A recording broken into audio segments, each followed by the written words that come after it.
मुख्यमंत्री अशोक गहलोत आज राज्य का बजट पेश करने जा रहे हैं। वहीं पहली बार अलग से कृषि बजट भी पेश किया जाएगा। सीएम अशोक गहलोत 11 बजे विधानसभा में बजट पेश करेंगे। बजट को लेकर के लोगों में भी बहुत उम्मीदें नजर आ रही हैं। इसको लेकर उदयपुर से हमारे संवाददाता अभिषेक जोशी ने लोगों से खास बातचीत की है। आइए आपको सुनवाते हैं कि बजट को लेकर के लोगों में क्या उम्मीदें हैं। केंद्र के बजट के बाद अब राजस्थान सरकार अपना बजट पेश करने वाली है। इसको लेकर आम जनता में काफी आस है। कौन क्या सोचता है, अलग अलग वर्ग के लोग हमारे साथ हैं। व्यापारी क्या सोचते हैं, घरेलू महिलाएं क्या सोचती है, किस जो घोषणा है उसकी यहाँ पर उम्मीद की जा रही है, उसको लेकर हम लोगों से बात करेंगे। मैडम, आप एक महिला हैं, महिलाओं को किसकी जरूरत है? क्योंकि बजट पास होने वाला है, 11 बजे अशोक गहलोत बजट पास करेंगे। क्या जरूरतें हैं महिलाओं को? महिलाओं की तो मोस्टली किचन में ही होता है, उनका काम किचन में रहता है। तो हम लोग तो यही चाहेंगे कि गैस बहुत महंगी हो रही है, सब्जी भाजी मतलब महंगाई तो ऑलमोस्ट सब जगह ही है। तो बस यही चाहेंगे कि थोड़ा सस्ता हो जाए तो सबको राहत मिले। हम लोग मिडिल क्लास लोग हैं, तो राहत के लिए तो यही एक्सपेक्ट करते हैं कि सस्ता हो जाए।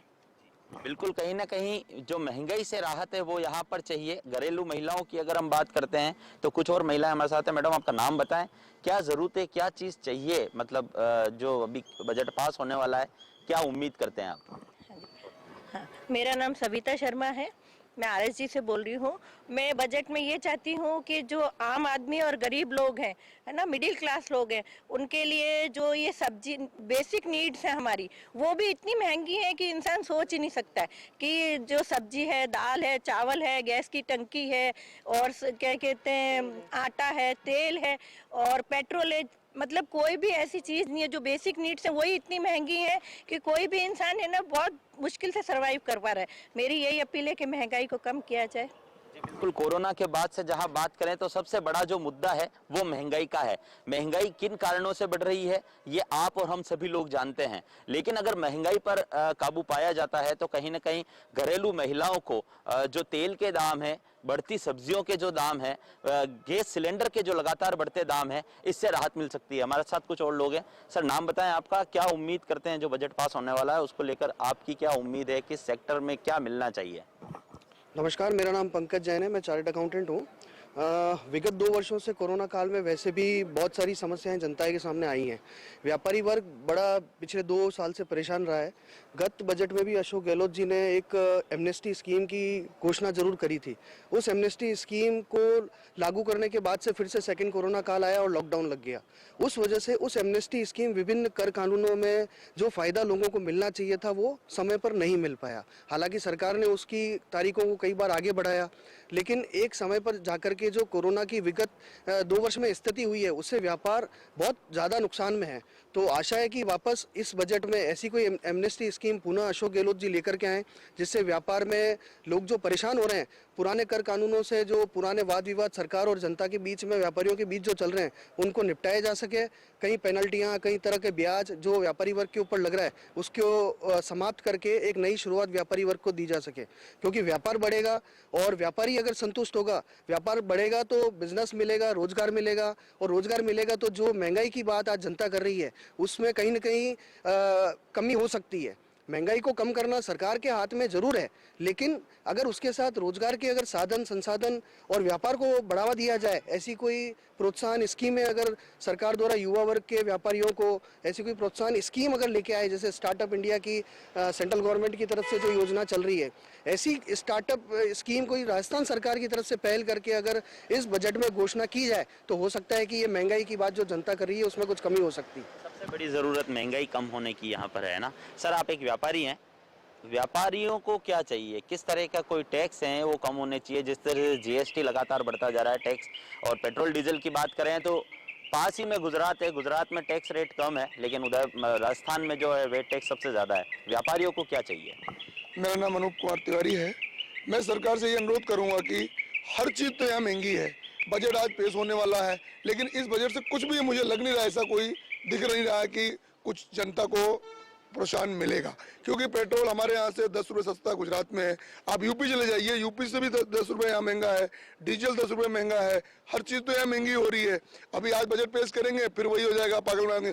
2 साल से हम लोग कोरोना काल झेल रहे हैं, उससे कोई सरकार को कोई लेना देना नहीं है। इसमें या तो मीडियम भी मरता है, आम जनता में मीडियम वर्ग ही मरता है, सबसे मजबूत लोग उनका कोई फर्क नहीं पड़ता, गरीब को कोई फर्क नहीं पड़ता, बेचारा 100 रुपये कमाता है, उसको पता 100 रुपये का तेल लाना है, 100 रुपये का नमक लाना है खर्च करके, और मरता कौन है? आम जन, बीच के लोग, कि उनके खर्चे बढ़ चुके हैं, कंट्रोल होते नहीं है, और इस वजह से हम लोग परेशान हैं। उसके अलावा जो हमारे 2 साल कोरोना काल में हमारे जो टैक्स लगाए गए थे हम लोग नहीं जमा कर पाए किसी कारण, उसको ब्याज समेत ले रहे हैं।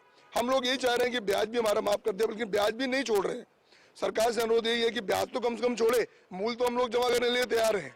आज हमारे शराब व्यापारी हूँ मैं, लेकिन हमारे क्या जो हमारे 2 साल हमारे पुराने बकायत है, टैक्स लगाए थे उन्होंने, उस पर हमारा ब्याज समेत पैसा ले रहे हैं। हम तो कह रहे हैं ब्याज तो मूल तो जमा करने हम तैयार हो रहे हैं, लेकिन ये कह रहे नहीं ब्याज भी जमा करो, नहीं तो आपकी पेनल्टी बोलती रहेगी। हम सरकार से ये अनुरोध करेंगे कि बजट अच्छा पेश करे और इस पे क्या उम्मीद करते हैं सर आप, क्या मिलना चाहिए? अभी घोषणा होने वाली, 11 बजे घोषणा हो जाएगी। इसमें सर सबसे महत्वपूर्ण चीज़ है कि पेट्रोल और डीजल सस्ता होना चाहिए। और इस पर अधिक जानकारी के साथ हमारे साथ दिनेश डांगी संवाददाता हमारे साथ जुड़ चुके हैं। दिनेश, आपसे जानकारी चाहेंगे कि फिलहाल आज बजट पेश होने जा रहा है, सुबह 11 बजे का वक्त बताया जा रहा है। इसको लेकर के आम जनता क्या उम्मीद लगाई बैठी है कि क्या उनके लिए कहीं ना कहीं राहत मिल सकती है इस बजट में, या फिर आम जनता को बजट से कोई उम्मीदें नजर नहीं आ रही हैं?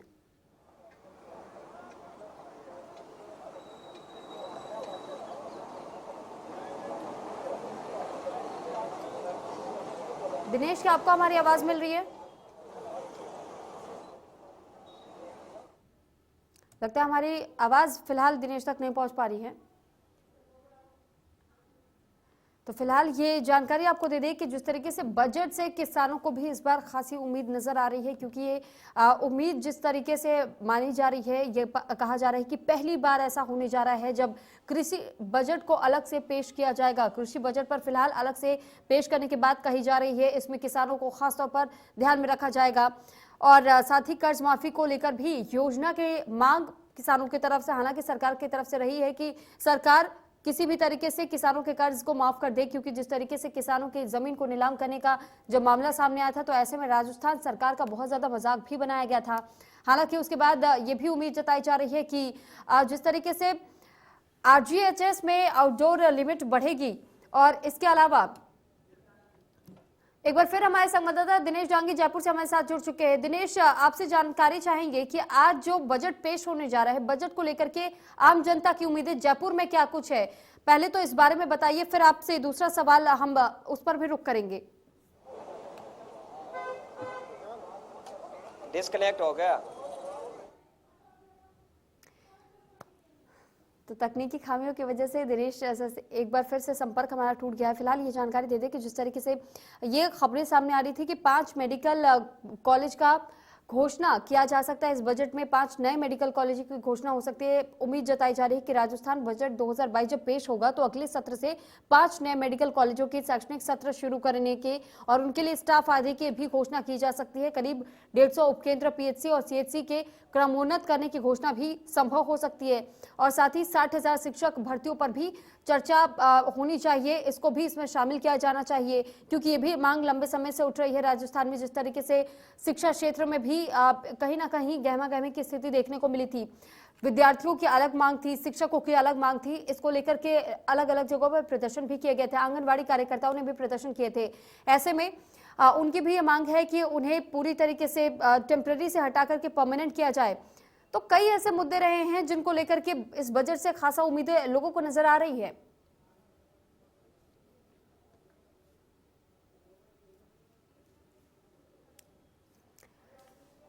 तो आपको ग्राफिक्स के माध्यम से अब ये भी समझा देते हैं कि बजट में फिलहाल किसानों को और बाकी लोगों को इससे क्या कुछ उम्मीद है। कमर्शियल बैंकों के कर्ज माफ करने को लेकर की उम्मीद जाहिर की जा रही है किसानों की तरफ से। ऑर्गेनिक और शुष्क खेती को बढ़ावा देने के लिए भी बड़ी घोषणा बजट में संभव बताई जा रही है।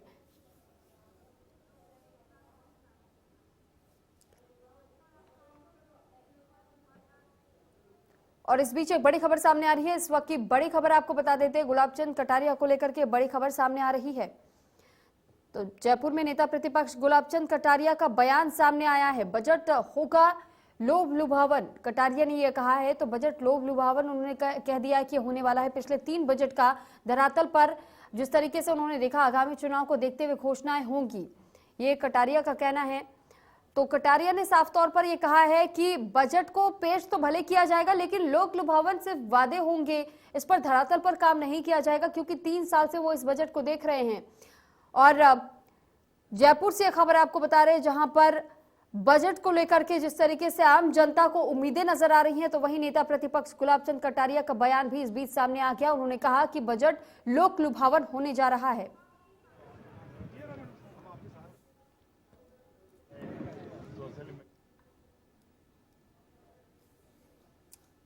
तो नेता प्रतिपक्ष गुलाब चंद कटारिया का बयान सामने आया है। जयपुर से बड़ी खबर आपको बता रहे, बजट लोक लुभावन होने जा रहा है। कटारिया ने यह कहा है, पिछले 3 बजट का धरातल पर कोई असर नहीं देखने को मिला। ये कटारिया ने साफ तौर पर कहा है, आगामी चुनाव को देखते हुए घोषणाएं हो सकती हैं।